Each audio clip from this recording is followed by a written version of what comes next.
জুলাই বিপ্লবের অগ্রসেনানী ইনকিলাব মঞ্চের আহ্বায়ক শহীদ শরীফ ওসমান হাদীর হত্যাকাণ্ড ঘিরে ফের উত্তাল হয়ে উঠেছে রাজনৈতিক অঙ্গন। এ ঘটনায় সরকারের কাছে ২ দফা জোরালো দাবি তুলে ধরেছে ইনকিলাব মঞ্চ। ২১ ডিসেম্বর বিকেলে সংগঠনটির ফেসবুক পেজে প্রকাশিত এক বিবৃতিতে বলা হয়, অবিলম্বে হাদী হত্যাকাণ্ডের সঙ্গে জড়িত পুরো চক্রকে বিচারের আওতায় আনতে হবে এবং এ বিষয়ে সরকারের দায়িত্বশীলদের জাতির সামনে স্পষ্ট জবাবদিহি নিশ্চিত করতে হবে। ইনকিলাব মঞ্চ জানায়, খুনি শুধু একজন নয়, হত্যার পরিকল্পনাকারী, সহযোগী, পলায়নে সহায়তাকারী ও আশ্রয়দাতা সহ পুরো নেটওয়ার্ককে দ্রুত আইনের মুখোমুখি করতে হবে।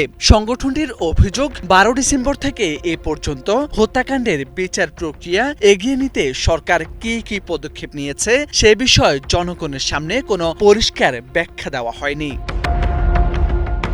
বিবৃতিতে বিশেষভাবে স্বরাষ্ট্র উপদেষ্টা ও সহকারী উপদেষ্টা খোদাবক্সের ভূমিকা নিয়ে প্রশ্ন তোলা হয়। তাদেরকে জাতির সামনে সুস্পষ্ট ব্যাখ্যা দেওয়ার আহ্বান জানিয়ে বলা হয়, দায়িত্বশীল জায়গা থেকে নীরবতা গ্রহণযোগ্য নয়।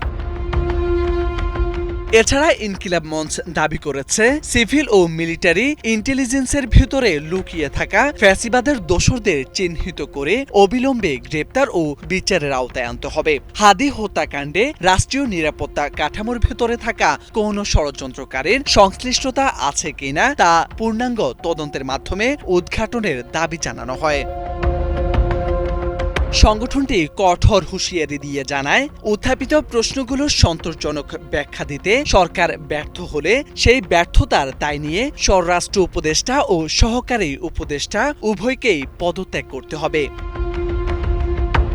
ইনকিলাব মঞ্চ বলছে, শরীফ ওসমান হাদী হত্যার বিচার নিশ্চিত না হলে তা কেবল একটি হত্যাকাণ্ডের বিচারহীনতা নয়, বরং দেশের ন্যায় বিচার ও গণতান্ত্রিক কাঠামোর জন্য ভয়াবহ দৃষ্টান্ত হয়ে থাকবে।